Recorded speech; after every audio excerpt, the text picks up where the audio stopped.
Au nom du Père et du Fils et du Saint-Esprit. Amen. Ô croix, notre unique espérance, nous te saluons. Ô croix, notre unique espérance, nous te saluons.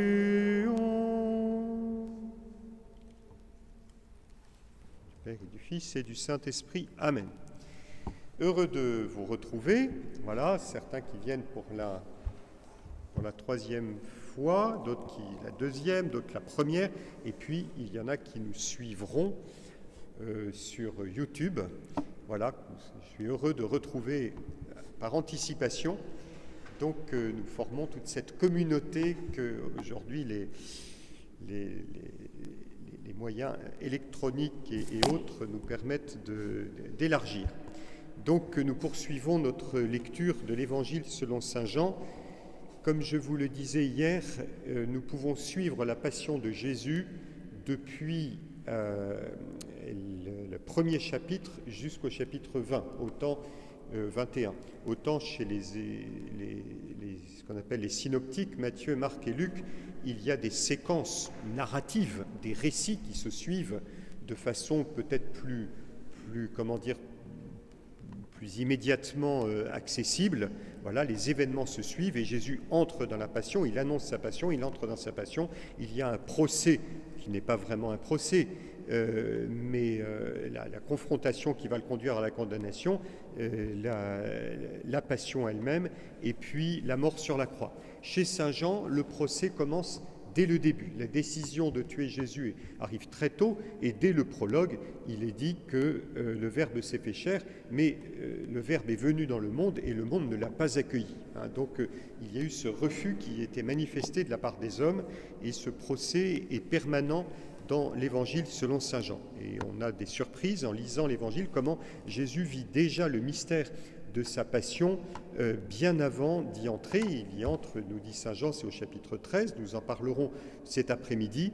Là, nous regardons le chapitre 12, où Jésus est déjà en train de vivre cette souffrance face à sa propre mort. Hier, la méditation du chapitre 6, le discours du pain de vie,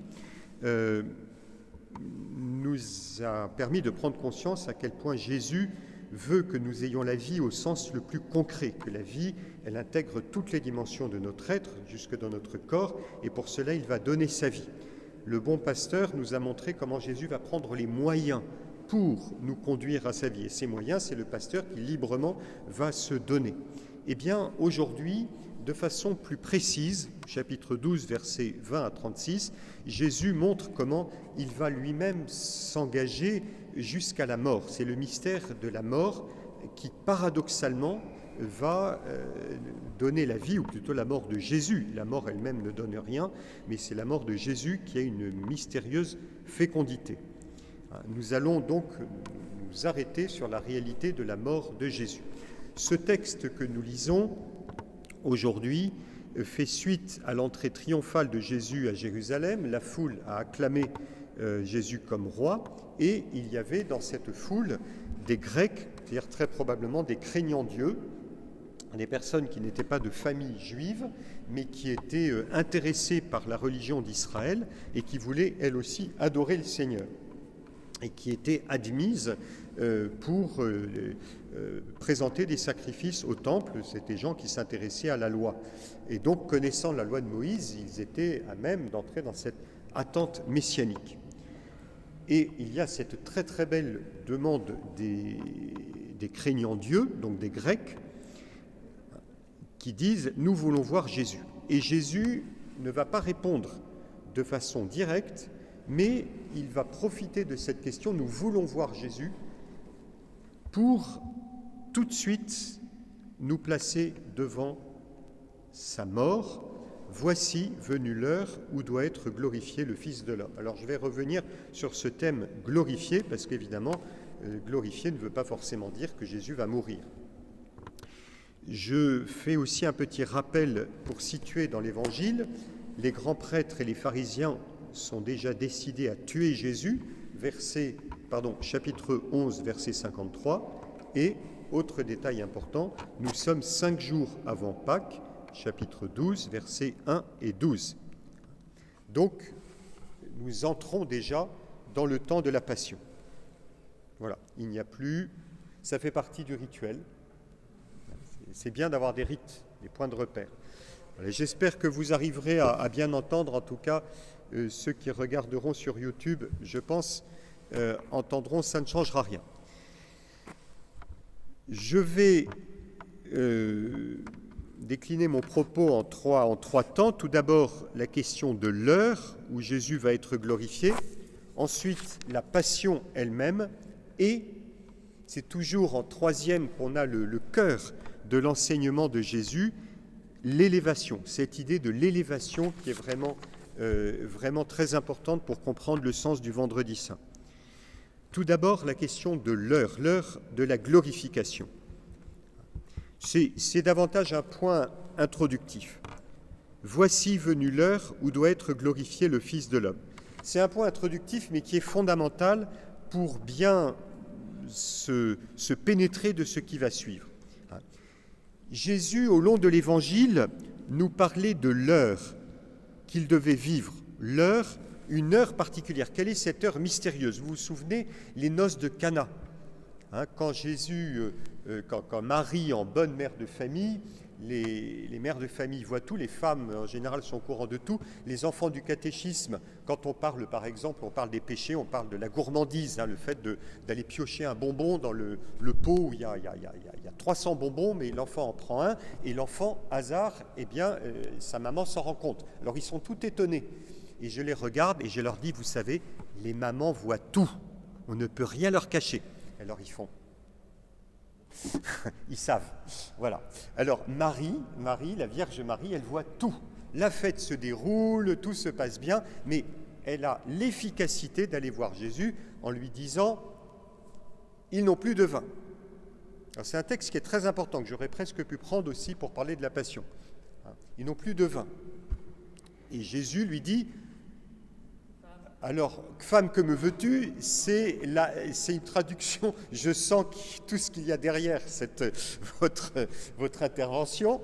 C'est la traduction qui force un petit peu, qui force dans ce sens, alors que le sens, quand on prend dans une version un peu plus sémitique, dans l'hébreu qu'il y a derrière, c'est femme. Ce qui nous rappelle, évidemment, si un fils appelle sa maman femme, je pense que sa maman va le remettre rapidement en place. Voilà. Mais donc, dans la bouche de Jésus, c'est le rappel du texte de la Genèse, Marie, nouvelle Ève, qu'est-ce qu'il y a entre toi et moi? Mon heure n'est pas encore venue. Est-ce le moment d'entrer dans le mystère des noces? Est-ce le moment d'entrer dans les épousailles? Par derrière, il y a toute la thématique du livre de la Genèse. Et Jésus dit à sa femme, quand l'heure viendra, et on retrouvera la deuxième fois dans l'Évangile, où on voit Jésus et Marie n'apparaît que 2 fois dans l'Évangile de Saint Jean, à ce moment-là, et au pied de la croix. Et là, Jésus l'appelle de nouveau femme.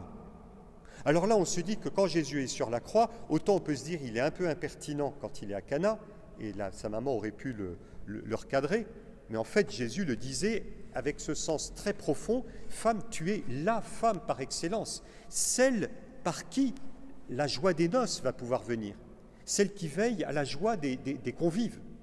Et Jésus va l'appeler de nouveau femme au pied de la croix, tu es la femme au pied de l'arbre, non plus de l'arbre de la connaissance du bien et du mal, comme comme Ève au jardin de la Genèse, elle est au pied de l'arbre, mais c'est pour pécher. Marie, au Golgotha, elle est au pied de l'arbre, mais c'est l'arbre de la croix. Et Jésus peut l'appeler femme parce qu'elle est dans cette splendeur de la femme qui se tient debout, qui ne doute pas de la parole de Dieu. Femme, voici ton fils. Par ta foi, tu vas engendrer, tu vas donner naissance à de nombreux croyants. Il y a vraiment cette lecture théologique qui est très forte chez Saint Jean. une digression, comme je suis habitué à en faire, mais ça me semble fondamental parce que, mesdames, messieurs, vous pouvez vous boucher les oreilles, mais je suis tellement habitué à animer des groupes bibliques et notamment chez Saint Paul. Je me souviens, quand j'étais au but de Chaumont, on avait tous les vendredis matins 1 heure de lecture biblique. Ça, c'est un souvenir merveilleux. On va lancer ça ici aussi. Et je me souviens, on prenait les thèmes de Saint Paul et le jour est arrivé où c'était la place de la femme chez Saint Paul. Et je me souviens encore, elles étaient avec leur Bible. Elles m'attendaient de pied ferme. Mais ce qu'elles ne savaient pas, c'est que moi aussi, je les attendais de pied ferme. Mais j'étais heureux, parce qu'évidemment, il y avait 2 ou 3 pièges notamment, où, il faut dire de bonne foi, les traductions qu'on a, il y en a une qui est, je crois, réellement fautive, et donc j'étais très heureux de leur montrer. Voilà. Et puis quelques découvertes de choses qu'elles ne savaient pas. Donc ça a été une séance très heureuse. Voilà. Alors bon, j'arrête cette parenthèse. Mais elle est quand même importante parce que Jésus justement en a parlé avec Marie qui était capable de comprendre qu'il y a un moment particulier dont Jésus parlera plusieurs fois dans l'Évangile. L'heure n'était pas encore venue. Mais quelle est cette heure ? Voilà. Marie, elle, dans la foi, a compris qu'il y a bien quelque chose de la joie des noces qui aurait pu être l'entrée dans cette heure, il y aura quelque chose de cette joie, mais ce n'est pas encore le moment. On retrouvera Marie au moment où l'heure va arriver, et l'heure, la fameuse heure, c'est le moment unique, le moment ultime où Jésus va tout donner, où Jésus va accomplir ce pourquoi il est venu dans le monde. Toute la vie de Jésus est tendue vers ce moment. Comme je vous le disais hier, la personne de Jésus et sa mission, ça ne fait qu'un. Pour nous, ça fait 2. On est chrétien, on veille à notre petite personne, on a une mission de chrétien, en général, on le fait ou on ne le fait pas, on le tient à distance. Avec Jésus, ça ne fait qu'un. Sachant, et ce sera marqué encore plus fortement au début du chapitre 13, pour le repas de la dernière scène, chapitre 13, 1, de façon solennelle, Saint Jean va écrire « Jésus, sachant que son heure était venue, de passer de ce monde à son Père. » Indication intéressante. L'heure de Jésus, c'est le moment où il va passer de ce monde à son Père. Ayez ce schéma dans la tête jusqu'au bout, parce que nous sommes habitués, avec une certaine spiritualité qui n'est pas sans fondement, qui n'est pas fausse, mais nous sommes habitués à dire la passion, c'est la souffrance, la souffrance, la souffrance, et paf, happy end, ça se termine bien, Jésus va être plus fort que la souffrance et ce sera la vie. Chez Saint Jean, et je vais vous le montrer tout de suite, c'est en fait une élévation vers le Père, de passer de ce monde à son Père. Voilà l'heure de passer de ce monde à son Père. On se demande donc ce que signifie cette glorification. Nous comprendrons un peu plus loin, quand Jésus dit l'heure où le Fils de l'homme va être glorifié. Glorifié, ça veut dire qu'il parle de la croix. C'est paradoxal, parce que la croix, c'est sûrement un des supplices les plus atroces qu'on n'a jamais pu imaginer. Exposer quelqu'un comme un tas de chair attaché sur la croix avec des cordes, et on sait que certains crucifiés, on ajoutait des clous pour faire souffrir davantage, et c'était le cas de Jésus, on a l'attestation dans l'Évangile, donc il n'y a rien de beau. Donc il faut vraiment avoir ce regard de foi. Quand Jésus parle de la croix comme de sa glorification, il faut regarder la croix dans un regard de foi, sinon c'est insupportable. Sinon, cela traduit le caractère malsain de notre âme. Il y a quelque chose d'un peu ambigu sur lequel nous devrions réfléchir.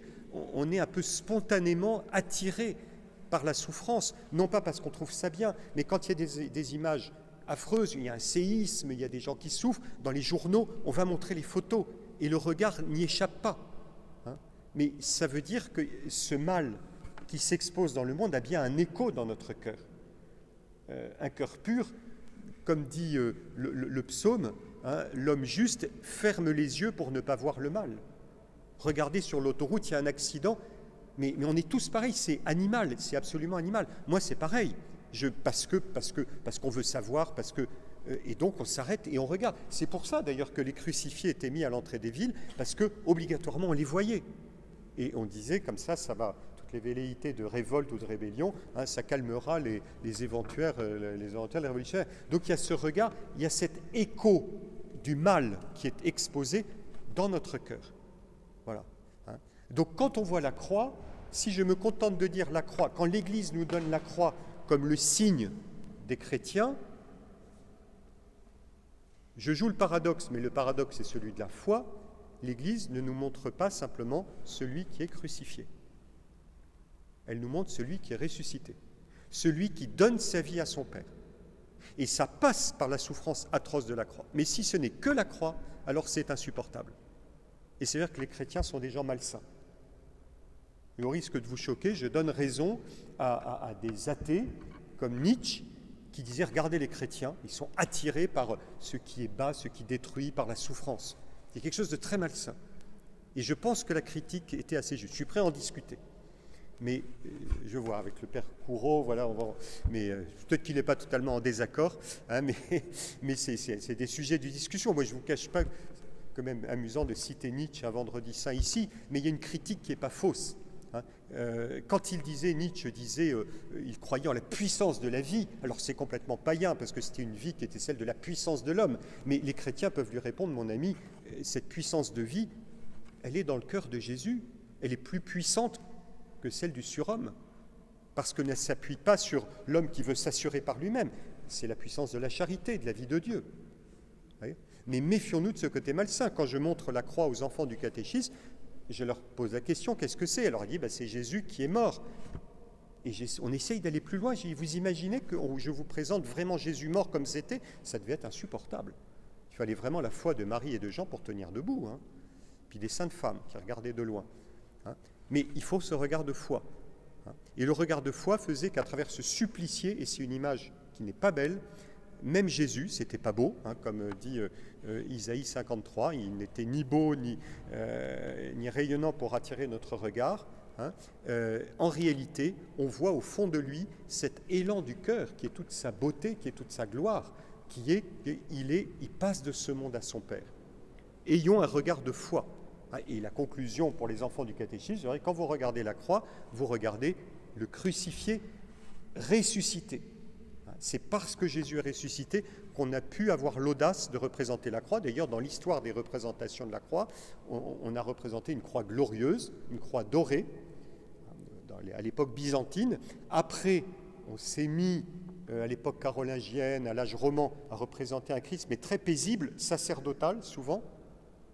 Et après, avec la dévotion médiévale qui a un peu humanisé les choses, hein, je simplifie beaucoup, hein, on a représenté un Christ souffrant, jusqu'au XVIe siècle, XVIIe siècle. Alors on ne voit plus que la souffrance humaine et on oublie la gloire de la résurrection.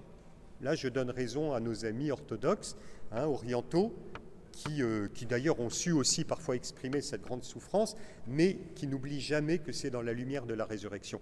Hein, Jésus va donc être glorifié. Ayons ce regard de foi quand nous contemplons Jésus en croix, sinon ce n'est rien d'autre qu'un regard malsain et ce n'est pas ça que le Seigneur veut pour nous. Je ne veux pas une xème fois faire la critique de ce film La Passion, chaque année vous y avez droit, mais c'est un peu le reproche que je fais. Hein, on fait « Ah là là, c'est affreux, c'est affreux, c'est affreux ». Et on voit du sang qui gicle. C'est pas ça que Jésus voulait. Les évangiles, regardez comment les évangiles écrivent la Passion. Ils sont très pudiques, très pudiques. Et Dieu sait si la souffrance que Jésus a ressentie a dû être immense. Il n'y a pas de souffrance plus grande parce que c'est la souffrance d'un innocent. Mais Jésus dit « Ne pleurez pas sur moi ». La souffrance la plus grande, c'est celle des âmes qui se damnent, qui se perdent. Pleurez plutôt sur l'arbre sec, si on traite ainsi le bois vert. Voyez ?